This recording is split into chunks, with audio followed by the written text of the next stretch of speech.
નમસ્કાર મિત્રો, દેશ દુનિયાના તાજા મોટા સમાચારોમાં આપનું સ્વાગત છે। તો મિત્રો, આજના તાજા સમાચાર મેળવવા માટે વિડીયોને અંત સુધી જોતા રહો અને આવા જ સમાચાર દરરોજ મેળવવા માટે વિડીયોને લાઇક કરી ચેનલને મિત્રો સબસ્ક્રાઇબ કરવાનું ના ભૂલતા। આજના મિત્રો પ્રથમ સમાચારની વાત કરીએ તો મહાકુંભ ઉપર વિવાદિત નિવેદનથી ખડગે ભરાયા રોષે। મિત્રો, મલ્લિકા અર્જુન ખડગે મહાકુંભને લઈ આપેલા નિવેદનથી મિત્રો રાજકારણમાં ગરમાવો આવ્યો છે।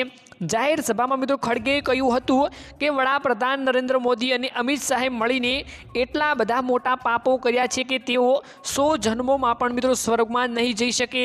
ખડગે મિત્રો સભામાં લોકોને પૂછ્યું કે હે ભાઈઓ, શું ગંગામાં ડૂબકી લગાવવાથી ગરીબી દૂર થાય છે? શું ગંગામાં ડૂબકી લગાવવાથી આપણને ખોરાક મળે છે? ખડગેને મિત્રો તેમના નિવેદનનો અહેસાસ થતાં રેલીમાં હાજર લોકોની ધાર્મિક લાગણીઓને ઠેસ પહોંચાડવા બદલ માફી પણ માંગી લીધી હતી। આ મામલે મિત્રો સંબિત પાત્રાઓએ શાહ અને અન્ય ભાજપના નેતાઓ પર કોંગ્રેસની વડાની મિત્રો ટિપ્પણીઓને તાત્કાલિક જવાબ આપ્યો અને કોંગ્રેસને મિત્રો હિન્દુ વિરોધી પણ ગણાવી હતી।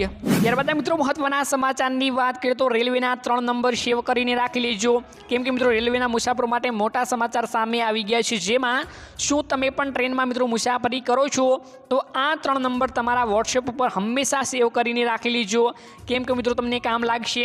જેમાં મિત્રો પહેલા નંબરની વાત કરીએ તો 9881193322 આ નંબર દ્વારા મિત્રો તમે ટ્રેનની ટિકિટ બુક કરાવી શકો છો। બીજા નંબરની મિત્રો વાત કરીએ તો 87500013 આ નંબર દ્વારા મિત્રો તમે ટ્રેનમાં બેસીને જમવાનું મિત્રો ઓર્ડર કરી શકો છો। 138 આ ત્રીજો નંબર છે મિત્રો, આ નંબર દ્વારા તમને ટ્રેનમાં જ મિત્રો મેડિકલની સેવાઓ ઉપલબ્ધ થશે। તો મિત્રો આ ત્રણેય નંબર તમે આજે જ મિત્રો જોઈન કરી લેજો, એટલે કે મિત્રો તમારા મોબાઈલમાં સેવ કરીને રાખી લેજો, તમને મિત્રો જરૂરથી કામ લાગી શકે છે। ત્યારબાદ મિત્રો મહત્વના સમાચારની વાત કરીએ તો 2000નો હપ્તો જમા થયો તેવા મોટા સમાચાર મિત્રો સામે આવ્યા છે। તેની મિત્રો તારીખો પણ જાહેર કરવામાં આવી ગઈ છે। ખેડૂતો માટે મોટા સમાચાર લઈને આવ્યા છીએ, જેમાં મિત્રો પીએમ કિસાન યોજના અંતર્ગત ખેડૂત ભાઈઓને મિત્રો 2000 રૂપિયાનો હપ્તો આપવામાં આવે છે। જેમાં મિત્રો ટૂંક જ સમયમાં મિત્રો 19મો હપ્તો જમા કરવામાં મિત્રો આવવાનો છે અને ખેડૂત ભાઈઓ તેની આતુરતાથી રાહ જોઈને પણ બેઠા છે મિત્રો। જેમાં મિત્રો 19મો હપ્તો ક્યારે આવશે તેની મિત્રો થોડી વાત કરીએ તો મિત્રો અધિકારીઓ દ્વારા મિત્રો તેની તારીખો જાહેર કરવામાં આવી છે। તે અનુસાર મિત્રો 19 ફેબ્રુઆરીની અંદર નરેન્દ્ર મોદી દ્વારા મિત્રો 19મા હપ્તાની રકમ તમારા ખાતામાં મિત્રો જમા કરવામાં આવી જશે તેવી મિત્રો અધિકારીઓ દ્વારા માહિતીઓ પ્રાપ્ત થઈ છે। અને મિત્રો ફેબ્રુઆરી મહિનાની અંદર મિત્રો બજેટ રજૂ થવાનું છે, તો એવા મોટા સમાચાર મળી રહ્યા છે કે મિત્રો 2000 રૂપિયાનો હપ્તો છે તેને લંબાવીને મિત્રો 10,000 રૂપિયા થઈ શકે છે। એટલે કે મિત્રો વાર્ષિક આપણને મિત્રો 6,000 રૂપિયા મળે છે, તેની મિત્રો લંબાવીને 10,000 રૂપિયા કરવામાં આવી શકે છે। તો શું મિત્રો 2000 રૂપિયાનો હપ્તો મળે છે તેની મિત્રો વધારીને આપણને 10,000 રૂપિયાનો હપ્તો થવો જોઈએ કે નહીં? તમારો મિત્રો શું અનુમાન છે, તમારો શું અભિપ્રાય છે, અમને મિત્રો તમારે કમેન્ટ બોક્સમાં કમેન્ટ કરીને જરૂરથી જણાવી દેવાનું છે, જેથી કરીને અમને માહિતી મળતી રહે તો ખેડૂતો શું આના વિશે રાય માંગી રહ્યા છે। ત્યારબાદ મિત્રો મહત્વના સમાચારની વાત કરીએ તો બેવડી ઋતુએ ગુજરાતીઓને મિત્રો અકળાવી દીધા છે। જેમાં મિત્રો મોટા સમાચાર હવામાન વિભાગ દ્વારા આવી રહ્યા છે, જેની મિત્રો વિગતવાર માહિતી મેળવીએ તો ગુજરાતના છેલ્લા કેટલાક દિવસોથી મિત્રો ગરમી તો સાંજ પડતા જ તાપમાનમાં ઘટાડો થતાં ઠંડીનો પણ અનુભવ જોવા મળી રહ્યો છે। બેવડી ઋતુનો મિત્રો અત્યારે અનુભવ જોવા મળી રહ્યો છે। જેમાં મિત્રો જો કે છેલ્લા 24 કલાકની દરમિયાન મિત્રો પવનની ગતિ પણ ધીમી પડતા મિત્રો તાપમાનમાં વધારો અનુભવાયો છે અને ઠંડીનું જોર પણ ઘટ્યું છે। મિત્રો હવામાન વિભાગના મુજબ મિત્રો આગામી 5 દિવસ વાતાવરણ શુષ્ક રહેવાનું છે અને મિત્રો બપોર સુધી સામાન્ય કરતાં થોડાક અંશો વધુ ગતિમાં મિત્રો પવન ફૂંકાઈ શકે છે, પરંતુ મિત્રો તાપમાનમાં વધારો થતાં ગરમીનો પણ મિત્રો અનુભવ જોવા મળી શકશે। ત્યારબાદ મિત્રો મહત્વના સમાચારની વાત કરીએ તો બનાસકાંઠામાં મિત્રો 4 સહિત રાજ્યમાં વધુ 21 જીઆઈડીસી સ્થાપવામાં આવશે। જેની મિત્રો વિગતવાર માહિતી મેળવીએ તો બનાસકાંઠામાં વધુ 4 સહિત રાજ્યમાં નવી મિત્રો 21 જીઆઈડીસીનો પ્રારંભ કરવામાં આવશે। ઉદ્યોગ મંત્રી મિત્રો બળવંતસિંહ રાજપૂતના પ્રમાણે જીઆઈડીસીની સ્થાપનામાં જે તે જિલ્લાના એવા સ્થળ પસંદ કરવામાં આવશે જેના કારણે રાજ્યના સમતોલ વિકાસને પ્રાધાન્ય મળી રહે। તે સાથે જ નવા વિસ્તારોમાં જીઆઈડીસી શરૂ થવાના કારણે સ્થાનિક ઉદ્યોગોને નજીકના જ અદ્યતન સુવિધાઓ સાથેની વસાહત પણ મળતી રહેશે। તેના કારણે મિત્રો સ્થાનિક રોજગારીમાં પણ વધારો જોવા મળશે। તે ઉદ્દેશ્યથી મિત્રો નવી મિત્રો 21 જીઆઈડીસી પ્રારંભ કરવામાં આવશે। ત્યારબાદ મિત્રો મહત્વના સમાચારની વાત કરીએ તો બેંકોએ વધુ ગ્રાહકોને જાગૃત કરવા જોઈએ।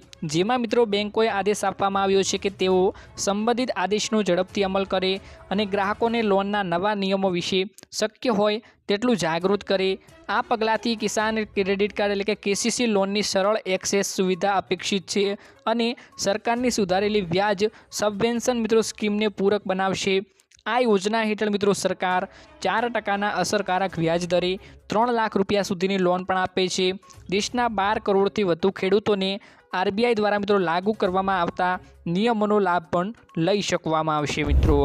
ત્યારબાદ મિત્રો મહત્વના સમાચારની વાત કરીએ તો આવાસ યોજનાને લઈ મોટા સમાચાર મિત્રો સામે આવી ગયા છે, જેમાં મિત્રો વિગતવાર માહિતી મેળવીએ તો ગુજરાત સરકાર મોટું પગલું લઈ રહી છે, જેમાં પ્રધાનમંત્રી ગ્રામીણ આવાસ યોજના માટે નવા લક્ષ્યાંકો મિત્રો નક્કી કરવામાં આવી ગયા છે।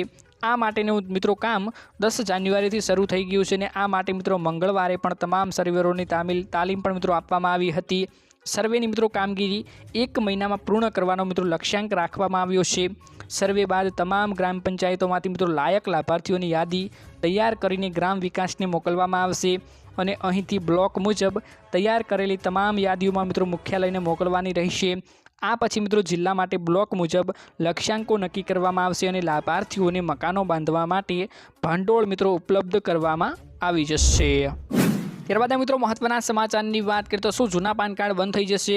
મિત્રો અનેક એવી યુટ્યુબ ચેનલો છે જેમાં એવી મિત્રો માહિતીઓ મળી રહી છે કે જૂના પાન કાર્ડ બંધ થઈ જવાના છે, તો શું મિત્રો નવા પાન કાર્ડ પણ આવશે કે નહીં તેની મિત્રો વિગતવાર માહિતી મેળવીએ તો મિત્રો કેન્દ્રીય મંત્રી SVC વૈષ્ણવના જણાવ્યા મુજબ પાન કાર્ડનું નવું વર્ઝન પાન કાર્ડ 2.0 ફક્ત નવા ફીચરથી જ લેસ રહેશે। લોકોના પાન નંબરમાં કોઈ પણ ફેરફાર કરવામાં આવશે નહીં। તમારો નંબર મિત્રો એનો એ જ રહેશે। આ કાર્ડ ઉપર મિત્રો એક QR કોડ આપવામાં આવશે, જેનાથી મિત્રો તમે ટેક્સ પેયરની તમામ જાણકારીઓ મેળવી શકશો અને કરી શકશો।